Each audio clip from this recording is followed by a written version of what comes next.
Hello class, welcome to Connected.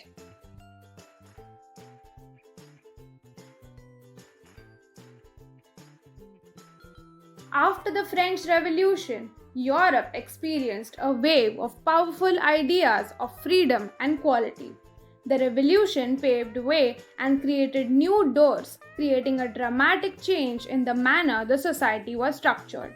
The society around the 18th century was divided into estates and orders. The aristocrats had the total grip over the socio-economic power. Many places in the world started demonstrating various new ideas on the basis of individual rights and who could control the social power. In India, Raja Ram Mohan Roy was inspired by the various ideas of the French Revolution. In this paragraph, we will understand some of the important political traditions of the 19th century. We will also study their influence on the society. We will also come across one such historical event which attempted to transform the society. Let's begin reading the paragraph to understand better. Could one of you please volunteer and read the paragraph for us? In the upcoming paragraph, we are going to understand the meaning of three important words of the Russian Revolution called the liberals, radicals, and the conservatives. Liberals were the groups which had a vision to change the society. The state dreamt of a nation which believes in all the religions equally. The liberals did not accept the uncontrolled power of the dynastic ruler. They desired to have equal rights for all, irrespective of their gender, caste, and creed. They believed every citizen has the right to vote. The radicals wanted a government that represents and is composed of the country's population. The radicals did not oppose against owning of the private properties, but they were against the fact that this property was shared amongst just a few people.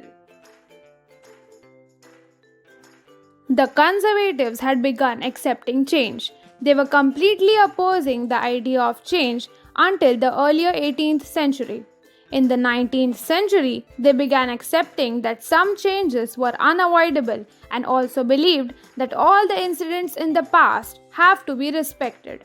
They also began believing the change is a slow process and it will require some time to experience the effects of change. Let's read the paragraph and understand better. Could one of you please volunteer and read this paragraph for us? The change in the political trends were an indication of an upcoming era. There were significant changes observed in the social and economic backgrounds. New cities and new industrialized areas were developing. Railways were expanding, which was a sign of the Industrial Revolution occurring. The advent of industrialization attracted men, women, and children to work in factories. But during those times, the working hours were extensive and the daily wages were minimum. Low demand of industrial goods and hence unemployment was very common. As there was a rapid increase in the growth of towns, the population required people for housing and sanitization practices. The liberals and the radicals began searching for outcomes of the issues. Several liberals and radicals owned properties and were engaged in the employing of people. They have gathered their income through trade or industries and hence they believed that such efforts must be promoted. They believed that the society would develop only if the workforce in the economy was healthy and had educated citizens. The individuals had freedom. If the poor people could work as laborers and earn a living. The workers who desired to have these changes in the world participated in rallies with the liberal and radical groups in the early 19th century. Some political groups desired to put an end to the governments established by Europe in 1815. They believed to have a nation where all citizens had equal rights. Giuseppe Mazzini, who was an Italian nationalist, operated with others who believed in the same idea in Italy. His preachings and writings were read by people across the globe.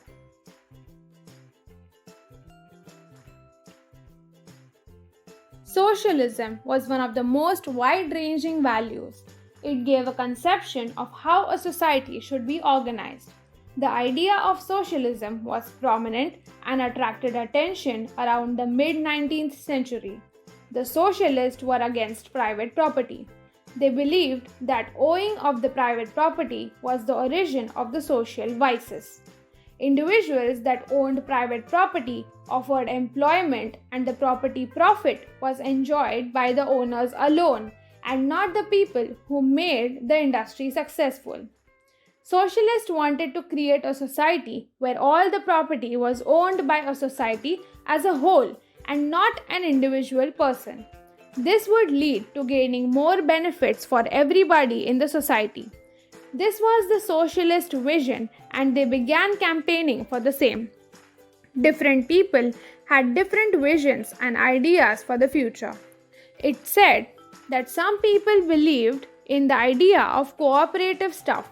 An English manufacturer named Robert Owen thought to build a cooperative community, and he named it as the New Harmony in Indiana. The socialists believed that the idea of cooperatives could not be successful on a large scale only through the initiative of a small group. They requested the government to encourage this new concept. For example, in France, Louis Blanc desired that the government must support cooperatives and must replace capitalist businesses. The corporates were groups of people that manufactured goods and distributed the properties across their workers in return of the work they did. There were various arguments created on the basis of different opinions gathered from different people. During this phase, Karl Marx and Friedrich Engels contributed their ideas. Marx suggested that the industrial society was a capitalist society. He argued that the profit generated in return of the capital investment was enjoyed by the owners but generated by the hard work of the workers. He believed that the plight of the workers could improve only if the profit collection by the private company capitalist stopped.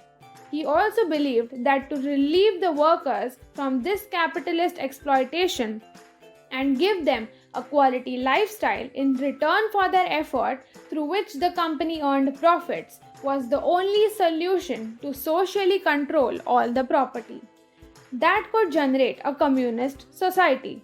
This step made him believe that the workers would benefit and would end the conflict with the capitalized society. He also believed that the capitalist society was the natural kind of society that was going to be observed in the coming years. Laborers in Germany and England constituted various associations in order to fight back for better working conditions and earning a better living.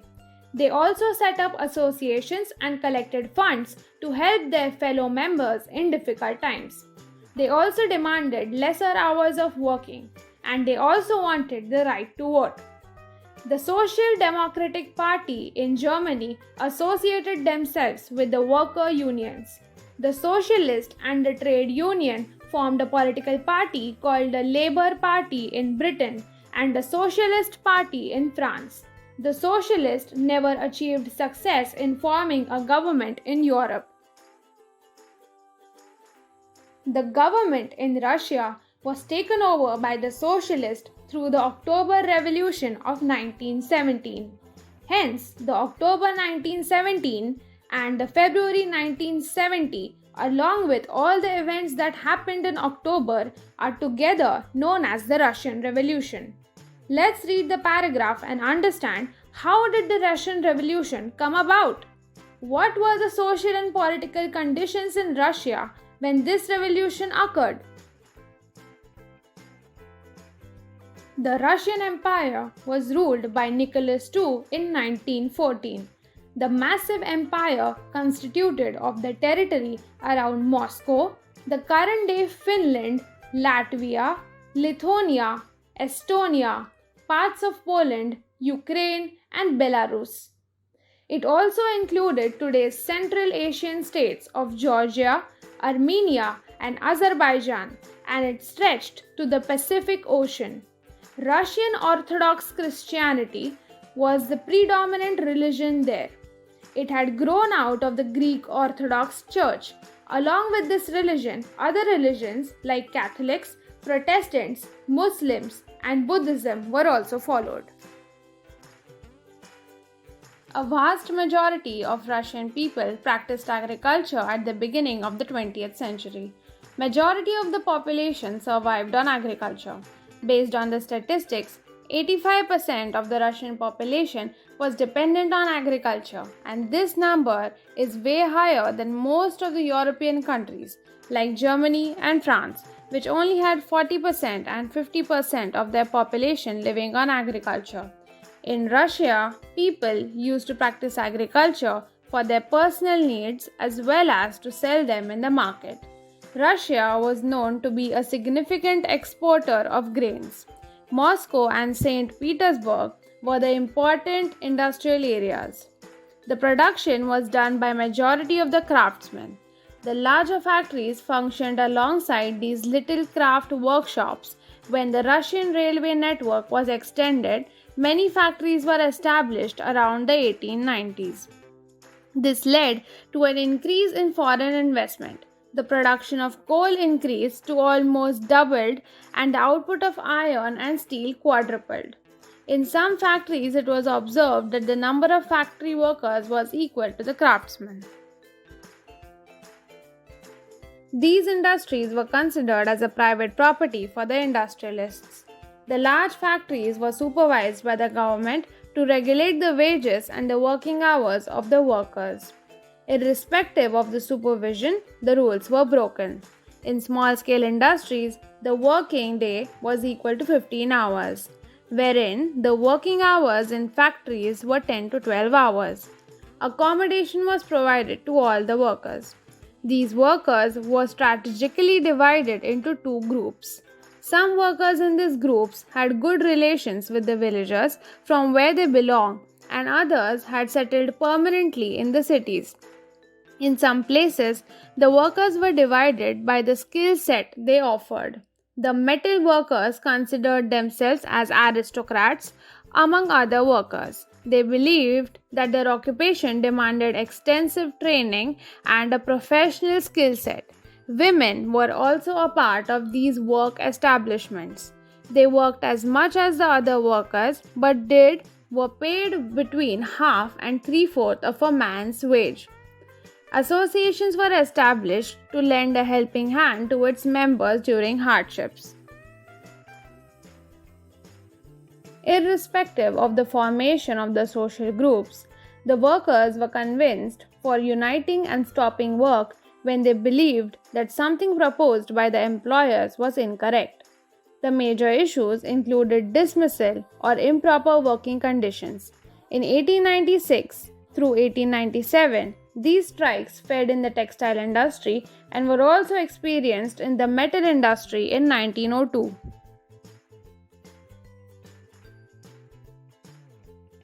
Before 1914, all the parties were considered as illegal. Russian Social Democratic Workers' Party, established in 1898, was led by a socialist who followed Karl Marx and his ideologies. Due to the government policies, this party added to operate an illegal organization. Russia was under dictatorship. Even at the starting of the 20th century, the Tsar did not follow the parliamentary rule. The liberals in Russia led various movements to end the issues faced by the state. The Social Democrats, social revolutionaries, joined hands with the peasants and workers during the Revolution of 1905, and they demanded the construction of a proper constitution. They received support in the empire by the nationalists. There was a sudden increase in the prices of essential goods. They experienced a stern increase in these prices, and the wages of the workers decreased by 20%. Many farmers joined the Workers' Association to receive money and help to sustain in these difficult times. The Assembly of the Russian Workers was formed in 1904. Around 110,000 workers in St. Petersburg went on strike within the next few days. They demanded a reduction in working hours to 8 hours a day. They also demanded better working conditions and increase in their wages.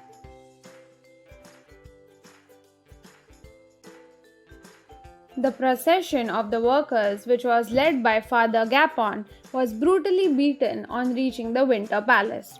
This attack led to the death of 100 workers and left around 300 workers injured. This event was known to be called the Bloody Sunday. From this event onwards began a series of events which were called as the Revolution of 1905. Various knowledgeable people and the middle class workers demanded a constituent assembly. During this revolution, the Tsar gave a green signal to the formation and elected a constituent assembly known as the Parliament or a Duma. A large number of trade unions, factory committees constituting of the factory members were formed. These committees were working illegally and hence they were declared and dissolved. The Tsar rejected the first Duma just within 75 days and a second Duma was selected within the next 30 days. He objected any kind of questioning and reduction in his power. He strategically changes the voting powers and laws.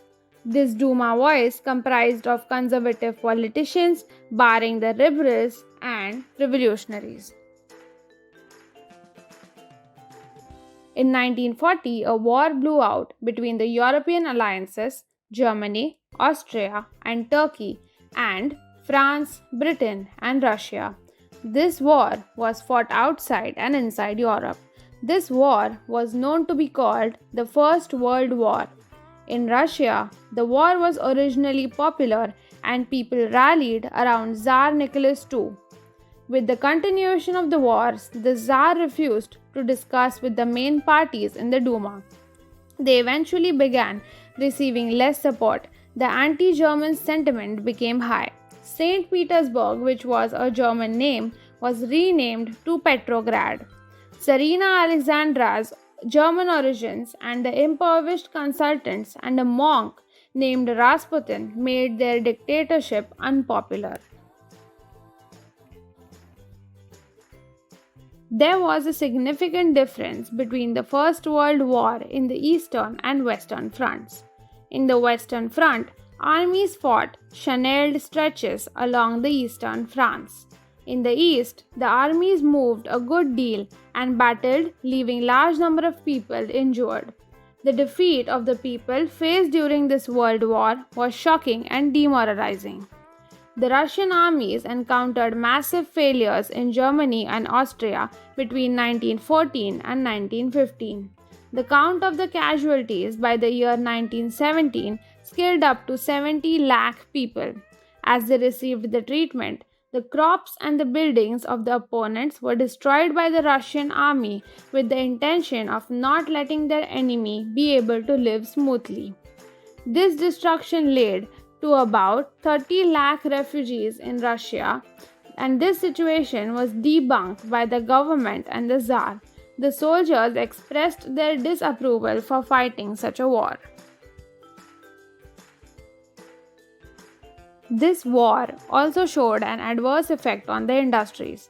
Russia had very few industries. The country was abandoned by the other countries in terms of supply of industrial goods. The gradual destruction of Russia had begun. The railway lines ceased to function. Men were called to fight the war, resulting in the decrease of the manpower. Due to lack of labor, small-scale industries were shut down. This resulted in unavailability of essential goods. Majority of the edibles were carried to the soldiers, resulting in the scarcity of basic requirements. This led to often riots for essential goods. The circumstances of Petrograd during the winter 1917 became tragic. The configuration of the city seemed like to intensify the bifurcations among the people. The factories and accommodation for the workers was located on the right bank of rivers Neva. The left bank had contemporary areas, the winter areas, and official buildings. The palace where the Duma met was also constructed on the left bank. The workers on the left bank experienced food shortages. During this time, the winters were very cold. The locality experienced heavy snow and exceptional frost. A lockdown was announced in the factories of the right bank on 22nd February for the workers of nearly 50 factories and called out a strike on 23rd February. Many women were also leaders representing their factories. After this revolution, in order to pay respect to the women, 23rd February came to be called as the International Women's Day. The fashionable quarters and the official buildings were encircled by the workers. The government had to inflict a curfew. The protesting workers disappeared by evening. They gathered again on 24th and 25th of February. The government called out mounted troops and asked the police to increase their surveillance. The Duma was suspended by the government on 25th February. Several politicians revolted against this measure. The participants of the public protests returned to the streets of the left bank on 26th February. The police headquarters were looted on 27th February. The streets were flocked with people raising slogans about their basic needs such as bread, wages, better working hours in the democracy. The administrative powers tried to control the situation and called out the soldiers on the horseback again. These soldiers, however, refused to fire at the protesting crowd. An officer was shot at the camp of the battalion, while 3 other regiments refused to follow the orders of the higher authorities. They voted to join the striking workers. The soldiers and the striking workers together formed the Soviet or the Council in the same building as the Duma met. This association was known to be called the Petrograd Soviet. The association went to see the Tsar the next day. The military commander suggested him to surrender. The Tsar accepted their advice and surrendered on 2nd March. The Soviet leaders, along with the Duma leaders, formed a provisional government. A constituent assembly was to be formed on the basis of elections to govern Russia's future. The Petrograd Soviet led the February Revolution to bring down the domination in February 1917. It was surprising to see the number of women participating in the February Revolution. Many male workers were inspired by the efforts of the women workers. Marta Vasileva, without taking help from anybody else, led a successful strike on the Lawrence telephone factory. On 23rd of February, during the celebration of Women's Day, the women workers presented red bows to the men workers. Marta Vasileva, who is the milling machine operator, she stopped working and declared a spontaneous strike. She received immense support from her co-workers. The management was informed about the strike and they sent Marta Vasileva a loaf of bread. She accepted the bread but denied to continue working. The management questioned her about her refusal to work. She replied by saying that she did not want to be the only one who is alleviated when her co-workers are hungry. Women workers from all the sections of the factory joined Marta and supported her. They all discontinued working. Following the women, the men also discontinued working and the entire troop of the workers gathered on the streets.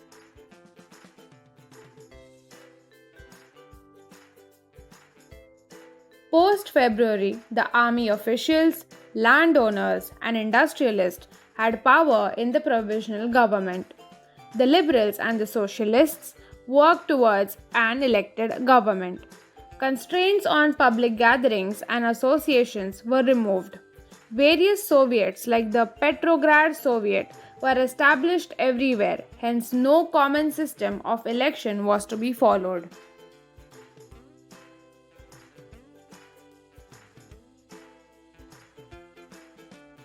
The Bolshevik leader Vladimir Lenin returned to Russia after his exile in April 1917.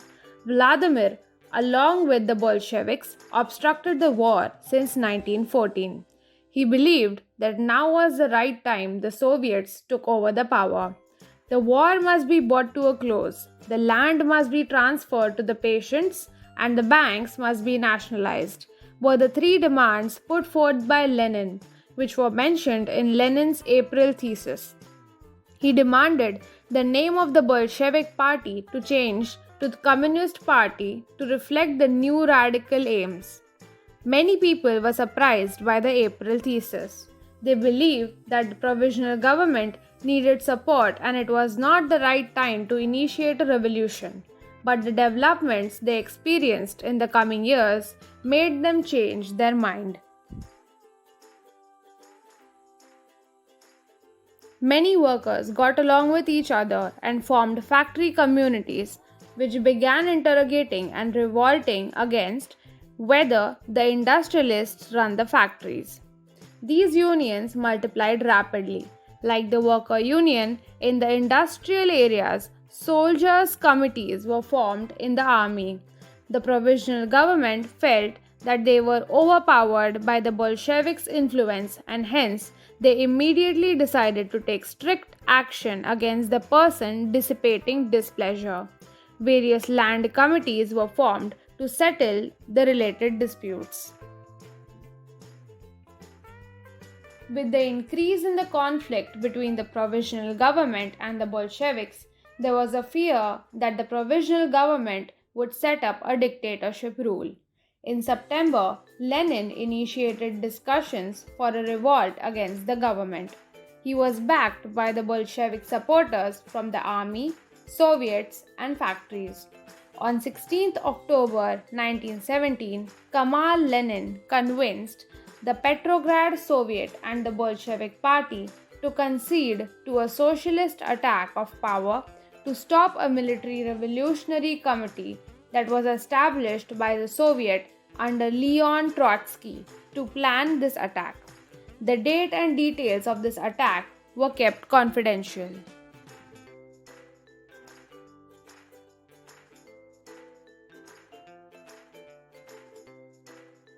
On sensing trouble, Prime Minister Kerensky left the city to summon the troops. Early in the morning, the military men seized the buildings of a couple of Bolsheviks' newspapers. The telephone and the telegraphic officers and the Winter Palace were protected by the pro-government troops. The government offices were sealed and the ministers were arrested as ordered by the Military Revolutionary Committee. The minister had surrendered by the night and the entire city was under the control of the committee. A meeting was conducted of all Russian Congress of Soviets in Petrograd, during which the Bolshevik action was approved in majority. Moscow experienced heavy fighting amongst all the other cities in which the uprisings were taking place. The Bolsheviks had taken over the control of the Moscow-Petrograd area by December.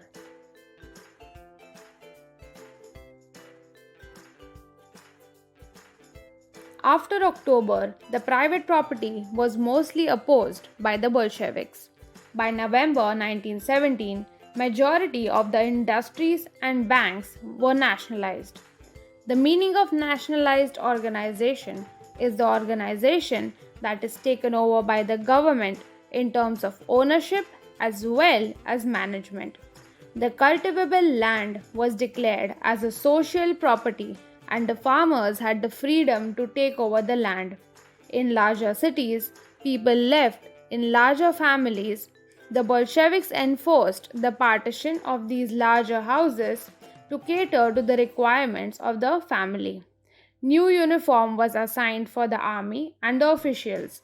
A clothing competition was organized in 1918 during which the Soviet had selected.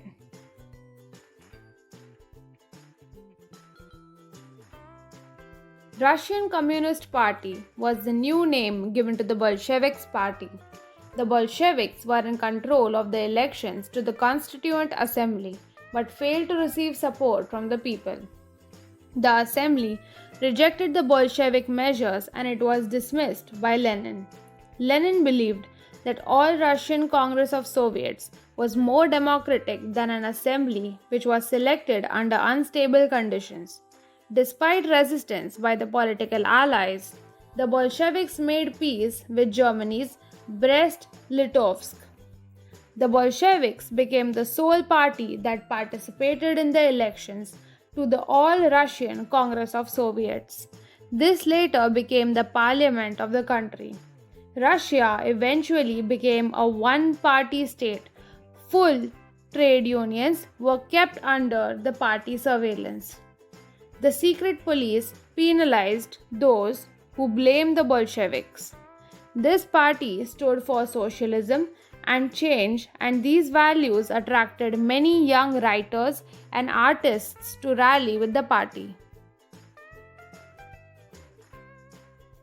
The next paragraph is written by Sergei Ksheman in Echoes of a Native Land, 2 Centuries of a Russian Village, 1997.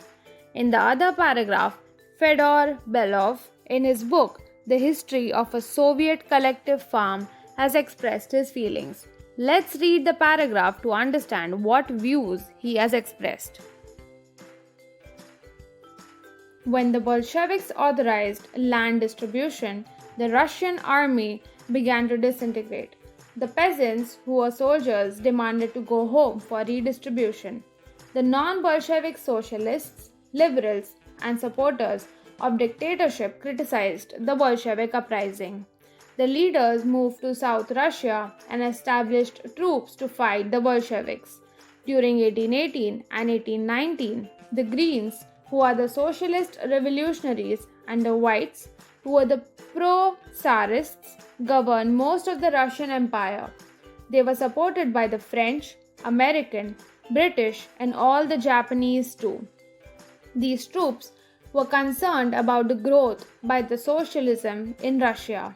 These troops on the Bolsheviks for a civil war which resulted in looting, banditry, and famine to be very common. Supporters of the private property among the whites took unpleasant steps with the farmers who had taken hold of lands. Due to these actions, the non-Bolsheviks lost the support from people. The Bolsheviks took control of most of the former Russian Empire by 1920. They received support from the non-Russian nationalities and the Muslims. Russian colonies turned into Bolsheviks in Khiva in Central Asia. The Bolsheviks violently murdered the local nationalists in the name of defending socialism. This led to a massive confusion between the people about what the Bolshevik government was representing.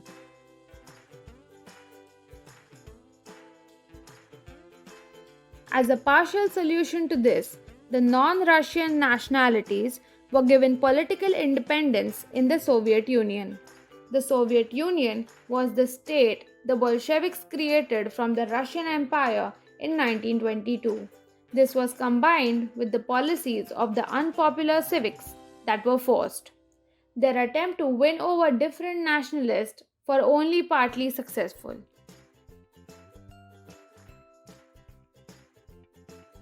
Bolsheviks kept industries and banks nationalized during the Civil War. The peasants were permitted to cultivate the land that has been socialized. In order to demonstrate what collective work looks like, the Bolsheviks used the confiscated land. The idea of centralized planning was introduced. The officials set targets for a 5-year plan and also evaluated how the economy could function. Depending on the 5-year plan that was constructed, the prices of the commodities were fixed by the government in order to boost industrial growth. This planning led to a significant economic growth. There was a massive increase in the industrial production. For commodities like oil, coal, and steel, about 100% of an increase was observed. New factories were introduced. This rapid growth of industries led to poor working conditions. New industries of many commodities began developing within a year. The workers lived difficult lives, due to which 550 stoppages of work were observed in the very first year. After seasons when the temperature was extreme, the workers had to climb down from the fourth floor and go across the street to use the toilet. Schooling systems were developed and arrangements were made for the workers and the farmers to see the universities. The public health care would be provided to these workers.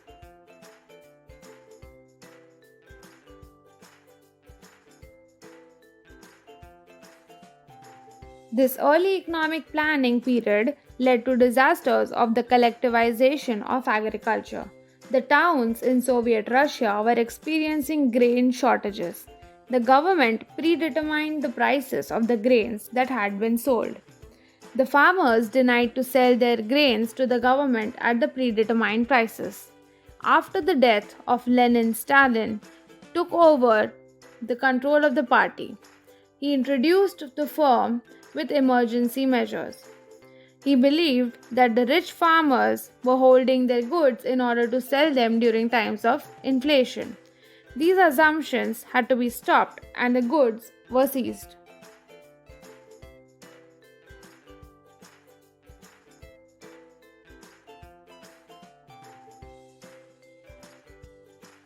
The peasants were forced to cultivate only collective farms known as kolkhoz in the year 1929. The bulk of London implements were transferred to the ownership of the collective funds. The farmers worked hard and the profit was shared. Annoyed peasants retaliated and they damaged the property and livestock of the authorities. The number of cattle fell by 1/3. The farmers that denied collectivization were severely punished. Some of them were deported and exiled. The farmers argued while resisting the collectivization and raised an objection against the fact that they were not rich and they were not against socialism. They did not wish to work in the collective farms for varied reasons. For stuff, some individuals in cultivations were allowed by the Stalin government, but they treated the cultivators harshly. The idea of collectivism did not lead to flourishing production. The region faced bad harvests in the year 1930 till 1933, and this led to one of the most disturbing famines in the Soviet history. Around 40 lakh people lost their lives during this natural calamity.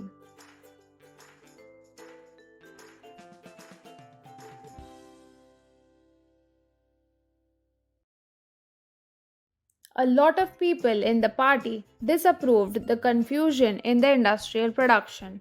They believed this confusion was created on the basis of the consequences of the collectivization. Stalin and his followers arrested the critics due to the disapproval towards socialism. Indictments homemade across the country and over 20 lakh people were arrested, all put in labor camps. Irrespective of them being innocent, no one spoke in their defense. The people in the labor camps were tortured and forced to make false confessions.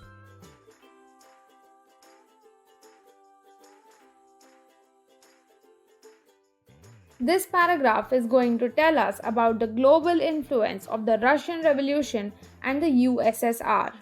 The prevailing socialist parties in Europe did not agree of the way the Bolsheviks took power. By this time, Russia had become a country governed by the workers. This led to the imagination of various similar ideas in many countries. Many other parties, like the Communist Party, were formed across the globe. Many non-Russians participated in the Conference of the People of the East in 1920, which was founded by the Bolsheviks government. The Bolsheviks had given socialism a global face and also worldwide recognition by the time the Second World War began. Let's read this paragraph and find out about the same.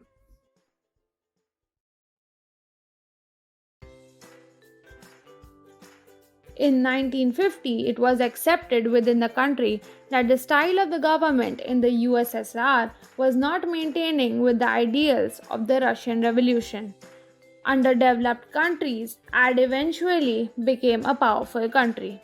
The industries and the agriculture would develop and the poor world were able to fill their stomachs. Even though so many benefits were given to citizens, the country had denied the essential freedom to the citizens.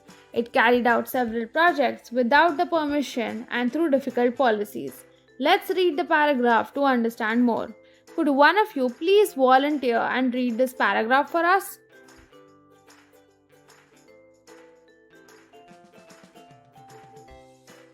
After reading the entire lesson and understanding the key points, I am sure that now we are able to solve a few activities that will help us understand this lesson better. You have 10 minutes to create a rough draft of all the 4 activities mentioned in the paragraph.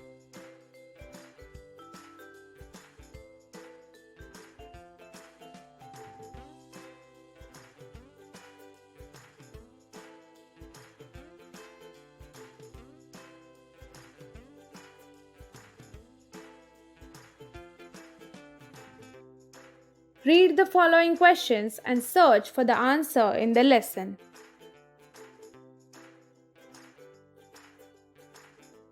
So that's it for today, class. Thank you and hope you all had fun learning.